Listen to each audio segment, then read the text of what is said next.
بسم اللہ الرحمن الرحیم. ہمارے سامنے ہیں محترمہ ثروت سلیم صاحبہ. یہ ٹیچر بھی رہ چکی ہیں اور سماجی آگاہی کے کئی پروگرامات انہوں نے شروع کیے ہوئے ہیں اور اخبارات میں بھی اکثر لکھتی رہتی ہیں تعلیم کے موضوعات پر اور سماجی ناہمواری کے موضوعات پر.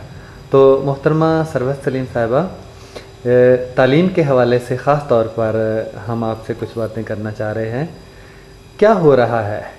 کیا محسوس کر رہی ہیں کہ تعلیم کے ساتھ کیا ہو رہا ہے؟ تعلیم کے ساتھ پاکستان میں جہاں تک ہے کہ کوئی بھی مثبت چیز جو ہے وہ نہیں ہو رہی پاکستان میں تعلیم کے ساتھ. اچھا، کچھ بھی نہ ہونے کے برابر ہے. اچھا اچھا. یعنی کہ ہر چیز جو ہے وہ جتنے اسکولز ہیں اپنے اپنے منہ پہ چل رہے ہیں. ان کی اپنی ایک یعنی کہ ایک جو قومی نصاب یا قومی تقاضوں سے ہم آہنگی پہ مبنی نصاب جو ہے وہ نہیں ہے. اچھا. کہیں آکسفورڈ کا آپ نصاب پڑھا رہے ہیں، جی جی، کہیں کچھ اور پڑھا رہے ہیں، کہیں او لیول ہو رہا ہے، کہیں اے لیول ہو رہا ہے. ہاں جی. دیکھنا یہ ہے کہ ہمارے کیا مسائل ہیں. صحیح بات. ہمارے اپنے جو معاشرتی مسائل ہیں یا جو ان پہ ہمیں ان سے ریلیٹڈ جو ہمارا ایک نصاب ہونا چاہیے. صحیح. جو ہماری مشکلات کو حل کرے. اچھا. ٹھیک ہے، جو ہمارے معاشرے کے لیے ضروری ہے. صحیح. ہمیں وہ نصاب سازی کرنی چاہیے. بالکل.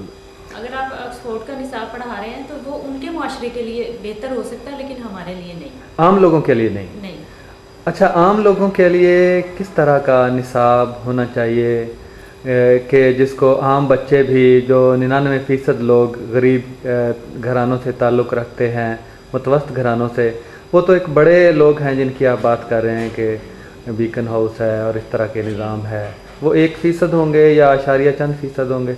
تو کس طرح کا نصاب ہونا چاہیے کہ سب کے لیے قابل قبول ہو، سمجھ آئے بچوں کو، اور جو بچے داخل ہوتے ہیں ان کے زیادہ سے زیادہ بچے آگے ایم اے تک، ایم ایس سی تک جا سکے؟ اس میں جو ہے دیکھیں، سب سے پہلے تو یکساں نظام تعلیم، جی، یکساں نصاب ہونا چاہیے اور ایک ہی زبان میں ہونا چاہیے. ایک ہی زبان، قومی زبان میں ہونا چاہیے، جس کا ذکر ہمارے آئین میں بھی ہے کہ ہماری قومی زبان اردو ہوگی. ہاں جی. تو اگر قومی زبان اردو ہے تو پھر اس کو یعنی کہ اس کے لیے کام بھی کیا جائے کہ اردو کے لیے اور اسی کو آگے لایا جائے. بالکل بالکل. اردو کو تو ہم نے پسے پشت ڈالا ہوا ہے نا، انگریزی کے لیے ہم کام کر رہے ہیں. ہاں جی ہاں جی. غیر ملکی زبان کی پرورش میں ہم لگے ہوئے ہیں. صحیح. تو یہ ایک آئینی تقاضا بھی ہے کہ ہم اپنی زبان کے فروغ کے لیے کام کریں اور اپنی ہی زبان میں اپنی نصاب سازی کریں. صحیح. اور اس کو رائج کریں. جو بچے یعنی کہ اپنی زبان سنتے ہیں وہی سمجھتے ہیں. ہاں جی بالکل. ایک غیر ملکی زبان سننا اور سمجھنا بچوں کے لیے نہ صرف مشکل ہے بلکہ یہ اس نظام کے ساتھ ایک اور انگلش میڈیم اسکول کے ساتھ میں سمجھتی ہوں کہ ایک اور جو نظام ہے نا وہ پیرالل چل رہا ہے.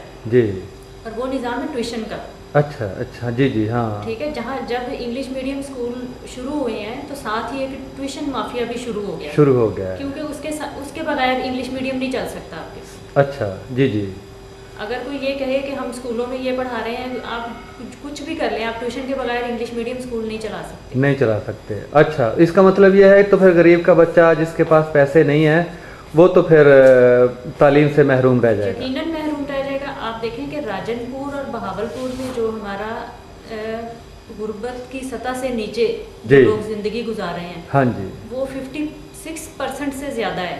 ہاں جی بالکل. تو جہاں پہ غربت کی سطح سے بھی نیچے زندگی گزارنے والوں کی اتنی تعداد ہے، 6 سے بھی زیادہ ہو، وہ ٹیوشن کہاں سے افورڈ کرے گا؟ وہ آکسفورڈ کا سلیبس کہاں سے افورڈ کرے گا؟ بالکل بالکل. وہ کیسے پڑھے گا؟ ہاں. تو یہ جو یکساں پنجاب میں شہباز شریف صاحب یکساں نظام تعلیم کا دعویٰ کر رہے ہیں اور اس کے لیے انہوں نے بنیادی سطح سے ہی انگلش میڈیم، ایک تو انگریزی تھا نا بطور زبان، ایک کتاب ہوا کرتی تھی، 6ٹھی سے شروع ہوتی تھی ہمارے دور میں، لیکن اب پہلی جماعت سے ایک انگریزی کی بھاری بھرکم کتاب ہے اور ساتھ باقی کتابیں بھی ساری انگریزی کی ہیں. تو کیا خیال ہے، یہ بچے پڑھ پائیں گے یا چھوڑ جائیں گے اسکول؟ دیکھیں، پہلی بات تو یہ ویسی ایک آئین کی خلاف ورزی ہے. خلاف ورزی. اچھا. ٹھیک ہے جی. تو اس پہ ایکشن ہونا چاہیے میں کہتی ہوں. صحیح. کہ آئین توڑنا صرف ہم لوگ یہ تو کہہ دیتے ہیں ڈکٹیٹر نے آئین توڑا. ہاں. اب یہ جمہوریت میں بیٹھے ہوئے لوگ جب آئین توڑتے ہیں ہاں اور اس قسم کی یعنی کہ یہ بہت بڑا مسئلہ ہے اگر آپ بالکل بالکل کہ آپ اپنی ایک جو لسانی عصبیت ہے آپ کی قومی عصبیت ہے آپ اس کو ختم کر رہے ہیں اور غیر ملکی زبان کی پرورش کر رہے ہیں اور اس کے لیے جو آپ قرضے لے رہے ہیں وہ آپ غیر ملکی زبان کی پرورش کے لیے لگا رہے ہیں آپ اپنے یعنی کہ نظام تعلیم پہ نہیں خرچ کر رہے ہیں آپ ان کے نظام تعلیم پہ خرچ کر رہے ہیں اچھا تو یہ جو ہے انگلش میڈیم کر دینا یہ زیادتی ہے بچوں کے ساتھ. یہ ان پڑھ رکھنے کے مترادف نہیں ہے قوم کو؟ ہاں جی بالکل ان پڑھ رکھنے کے مترادف ہے. اور جو لوگ پڑھ رہے ہیں انگلش میڈیم بڑے بڑے اسکولوں میں پڑھ رہے ہیں ان کے پاس بھی بچوں کے پاس میں نہیں سمجھتی کہ کوئی نالج ہے یا علم وہ کوئی حاصل کر رہے ہیں.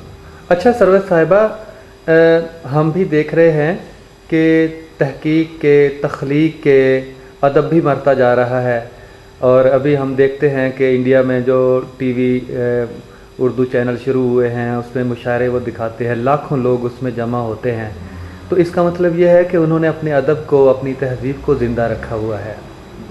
ہمارے ہاں یہ روایت بالکل دم توڑ چکی ہے اور اس کی کیا وجہ ہے؟ کیا یہ یہی نہیں ہے کہ ہم اپنی زبان کو چھوڑتے جا رہے ہیں اور انگلش میڈیم کلچر کے نیچے ہم دبتے جا رہے ہیں اور کچھ بھی ہمارے پاس نہیں بچا؟ انگریزی تو جیسے راس مسعود صاحب نے کہا تھا جو سر سید کے پوتے تھے کہ 1000 سال بھی ہم کرتے رہیں تو ہماری قومی زبان نہیں بن سکتی. تو اردو اس کے انگریزی تو آئے گی نہیں لیکن جو ہماری اپنی قومی زبان تھی وہ بھی ختم ہو جائے گی.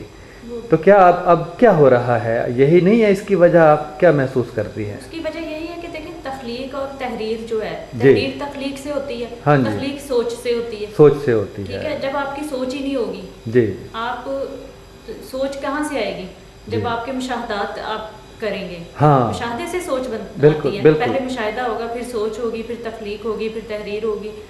یہ چیزیں ختم ہو گئی ہیں. رٹا سسٹم آ گیا. بچے پڑھ رہے ہیں ٹھیک ہے نمبر بھی لے لیتے ہیں لیکن جب کوئی تخلیقی مراحل میں بچوں کو ہم دیکھتے ہیں تو وہ چیز نظر نہیں آتی. صحیح بات ہے. اس مرحلے پہ آ کے بچے ہم سمجھتے ہیں کہ وہ نہیں سیکھ سکے جو کہ سیکھنا چاہیے. حتیٰ کہ بچے جو ہیں اچھے اسکولز میں پڑھے ہوئے بچے اگر ہم ان سے یہ کہہ دیں کہ فلاں محکمے کے نام ایک اپلیکیشن لکھ دیں وہ نہیں لکھ سکتے. اچھا یہ جو کوئی بھی سائنسدان نہیں بن رہا کوئی بھی موجد نہیں ایسا بن رہا کوئی چیز ہم ایجاد نہیں کر رہے کتابیں لکھنے کا وہ رجحان کم ہوتا جا رہا ہے ادب ہم سے چھٹتا جا رہا ہے شاعری ہم سے چھٹتی جا رہی ہے. تو کیا اس کو بحال کرنے کا کیا طریقہ ہے کہ یہ سب کچھ ہماری تہذیب کا سے تعلق جڑ جائے اور ہمارے ہاں بھی ادب کی وہ روایتیں زندہ ہو جائیں جو ہمارے ہمسایہ ملک میں ہیں؟ کیا کرنا چاہیے ہمیں اس کے لیے؟ پہلی بات تو یہی ہے کہ جو ہماری اپنی مقامی زبان ہے جی ٹھیک ہے قومی زبان ہاں جی ان کو آپ اس کو فروغ دیں اپنی زبان کو فروغ دیں ٹھیک ہے. جو ہمارا لٹریچر یعنی کہ سندھی ہے پنجابی ہے صحیح آپس میں ان کے ترجمے کریں ٹھیک ہے. پنجابی لٹریچر کا اردو میں کریں اردو پڑھنے والے اسے پڑھ سکیں. سندھی کا کریں آپ باہر کے دوسری زبانوں کے ممالک کے کریں. اب دیکھیں انگلینڈ میں اگر ایک بک شائع ہوتی ہے پورے یورپ میں وہ انگریزی میں نہیں پڑھی جاتی. فرینچ اسپینش اور جرمن تمام زبانوں میں ان کے ترجمے پڑھے جاتے ہیں. حالانکہ انگریزی تو وہاں بولتے تو ہیں لیکن بک وہاں پہ انگریزی میں نہیں پڑھی جاتی. تو ترجمے کا کام جو ہے پاکستان میں نہ ہونے کے برابر ہے. اچھی بکس کے آپ ترجمے کریں اور کتابیں سستی کریں تاکہ لوگ لے کے پڑھ سکیں اور اپنی زبان کو فروغ دیں. اور وہ فروغ تبھی ہوگا جب آپ کا نظام تعلیم اپنی زبان پہ مبنی ہوگا. ہاں جی دیکھیں ہم مختلف لوگوں سے ملتے رہتے ہیں وہ دوسرے ملکوں میں جانا ہو تو پہلے ان کی زبان سیکھنا پڑتی ہے.